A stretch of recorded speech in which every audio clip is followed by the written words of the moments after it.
Yo, what is up, guys? Dog here. I'm back with another gameplay for you guys, and this is original. This is Halo 2 Classic, I would say, and I love this game simply because, dude, honestly, I'm starting to think Halo 2 is better than Halo 3. Like sometimes I just think that, in my own opinion, a lot of people like Halo 2 more, but I've always liked Halo 3 a slight more. But actually playing it again, maybe it's just because it feels like a new game. I just love it a lot more. But I have a really sick gameplay for you guys. I want like.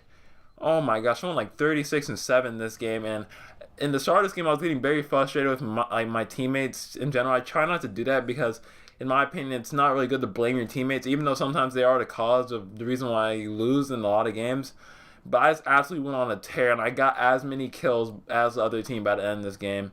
And it was really sick. Like, I don't know how I got these many kills, especially against the players I was playing against, because they were actually really good. And they're not really. I'm not gonna say they're like the best players ever, but they were actually pretty good and a lot better than I thought. And they actually knew what they were doing, and they weren't just pushing in mindlessly. Even though in this video it may appear like they are sometimes, because of what I'm like, what I'm doing. I actually camped this tower really hard. Like I just camped. Like they call it Ivory Tower for a reason. The tower is power control, but I think I get my first death right here. Yeah, that was a terrible nade by me. But I mean, this map, if you want to win it, you have to take control of the tower. Be at the top of the tower. There's a sniper there. Rockets spawn right below it. And if you get control of that general area, you can just watch the lift and these two side things where they come from. And that's kind of stupid of me right there. I don't know why I didn't pay attention to that guy, but I really love this map, and playing this game again, this feels like a completely new Halo. Like, I don't even need Halo 5, I just need Halo 2 all day. No, I'm just kidding. I mean, I want to see a new Halo, but it's so cool playing a game you haven't played in like 5 years, because the last time I played this was in April of 2009. I don't know why I couldn't pick up the sniper right here. I was like, what the heck? And I don't know why blood came out of that barrel. That was kind of weird. But the last time I played it was in April of 2009, and that was like, it was a sad time for me, honestly, because I didn't really get to experience Halo 2 nearly as many people did. I kept hearing all these things about it when I was younger. Oh, you could do all this, you could move, you could BXR, super jump and all this stuff, and I never really got a chance to experience it as much, because when I played Halo 2 when I was younger, I only played the campaign, really. I never really got to play multiplayer with other people, because my friend and I, we would go against, like, head-to-head, or we would go head-to-head with each other occasionally, but we would spend probably at least 90% of our time in the campaign, because I knew a lot of the beginning campaign missions like the back of my hand, but at the same time, just like to have the realization of Halo 2 is back, like you could actually play anytime you want online, it still hasn't really sunk in for me. It hasn't really been feeling like that, so I don't know. It's just an amazing feeling when you can play a game that you haven't played in a long time, especially when I would go back to the older Call of Duties like COD 4 and stuff like that. It was really amazing. And yeah, that was kind of a stupid mistake by me challenging there, but this gameplay was really good. Like I said before, like the 50th time. And right now we're losing really badly. Or not losing really badly. I mean, in Halo you could always turn the game around, which is one thing I really like. Like you could be down by 10 kills and swing a game completely, and I think, do I die right here? Oh, I play it smart. I think I throw a good nade. Never mind. I don't remember this part that well, but I knew he was gonna drop. But the one thing I love about Halo 2 too is like when you shoot him in the head, their body goes like flying back compared to like Halo 3. I mean, they fly back in Halo 2, but oh yeah, the noob combo is strong, and I got each shot. So the thing I like about Halo 2 also, I keep saying Halo 2 too, like I'm wearing a tutu around my freaking waist or something. Give him that nice out BR right there. I just love Halo 2's hit detection. It seems like a majority of the time my shots will hit, and like one thing that's great about MCC that I didn't mention in my last video is that when you get in a game online, the connection is perfect. I don't think I mentioned it at least, but the connection is like perfect. It's like your host every single lobby.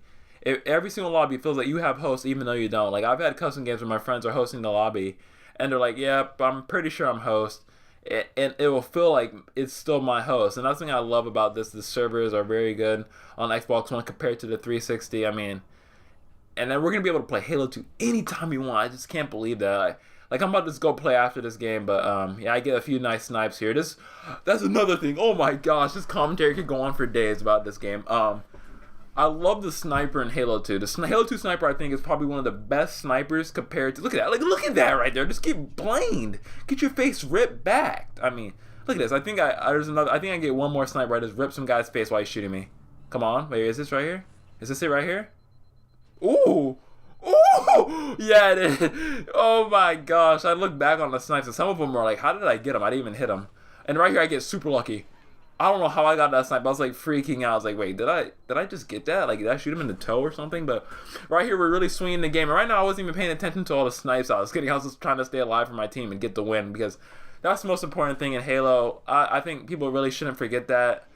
I mean, I don't try playing for kills at all, not in any way. But I mean, you gotta like recognize what type of player you are in Halo. Like, in my opinion, I think a majority of games I play, I'm a main slayer. At least when I play online, even with my friends and stuff, I'm a main slayer. And you gotta kind of have to know like who gets the power weapons and stuff. And I'll try getting the power weapons the majority of the time, but I'm not gonna betray my teammate just because he took a sniper or something. And there goes my running riot right there. But I feel like a lot of really good slayers in general, like there's people who play the game who are actually, they know they're good at slaying, and they'll see someone else get the sniper, and they'll just start betraying them. I think that's a really bad thing. I think this is a stupid thing to do because the other players aren't going to improve unless you let them try it. But I can see from the other perspective where a lot of people get mad because they don't get that many kills with the sniper, and I complain about that a lot online. So I really don't try playing for kills, but you know, I play for the win over everything. I don't care. I could go negative 50 with actually no, I can't get goosed. I don't think I've ever been goosed in my career of Halo or anything. But I have to go 1 in 50 or whatever.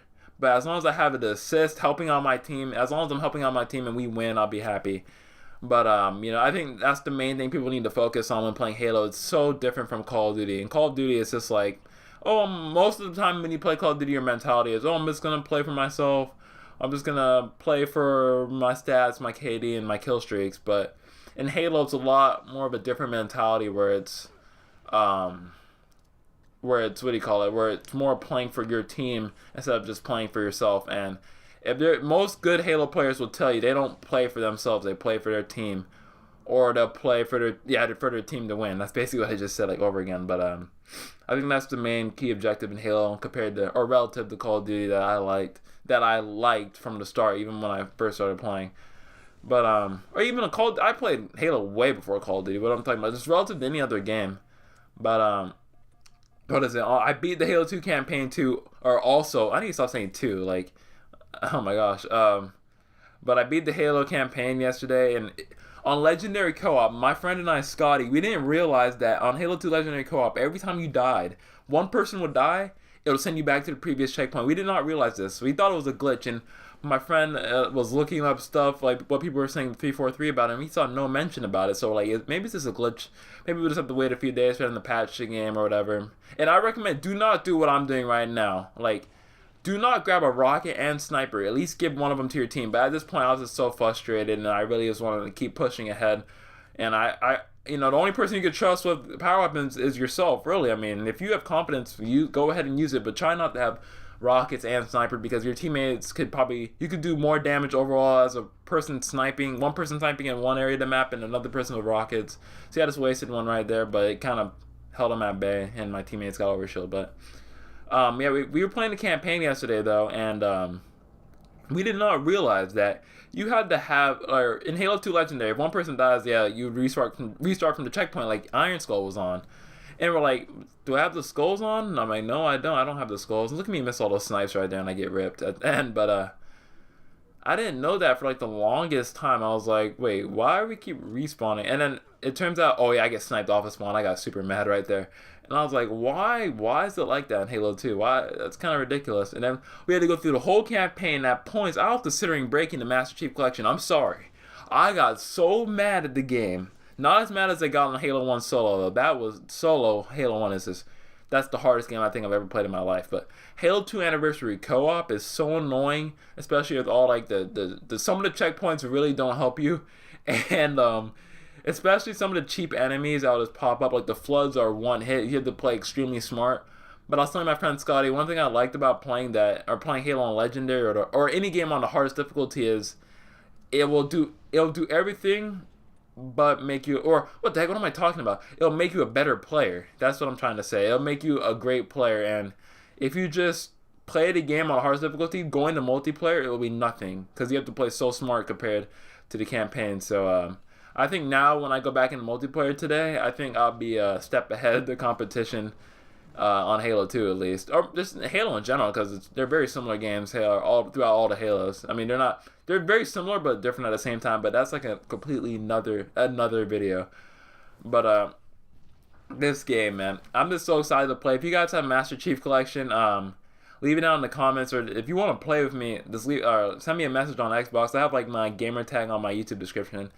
And I like this map too a lot more. Before the video starts ending and wrapping up here, I love this version of the map a lot more compared to the Halo Reach one. The Halo Reach one was beautiful and it looked very nice. Very nice. But at the same time, like this one keeps like it's just a clean, flat. I kind of like some of the looks of the Halo 2 maps compared to the remakes. It's a clean, flat. I mean, someone would say bland, but like I would say it looks very like this one. I like the atmosphere a lot more. It makes you feel like you're in a city. I guess like in the Reach one, you felt like you're in a city, but like, I just felt like I was in a big like gold-plated watch or something whenever I would play the Reach one. So I guess I just like the vibe more than this one. But the game's wrapping up here. I shoot a terrible rocket right there. I have beautiful nades on that guy. And yeah, nades are really weird to throw in this game compared to Halo 3. Like, you can't throw them nearly as far. I guess Master Chief hit the weights when he landed on Earth and Johnson was looking for him. Actually, it doesn't make any sense because he was frozen, so how could he lift weights? But whatever. The game's wrapping up here. I think I get a good nade on. That was a bad nade. I switched my grenades right here. Remember, always do that, guys. Switch your grenades, and I get a cleanup kill right there. Drop as many kills as they did, and they were actually pretty good. So, thank you guys so much for watching the video. That's it for the Master Chief Collection or Halo 2 Classic gameplay today. Leave a like if you enjoyed the video. Thank you guys so much. Oh, thank you guys so much for watching. Bye.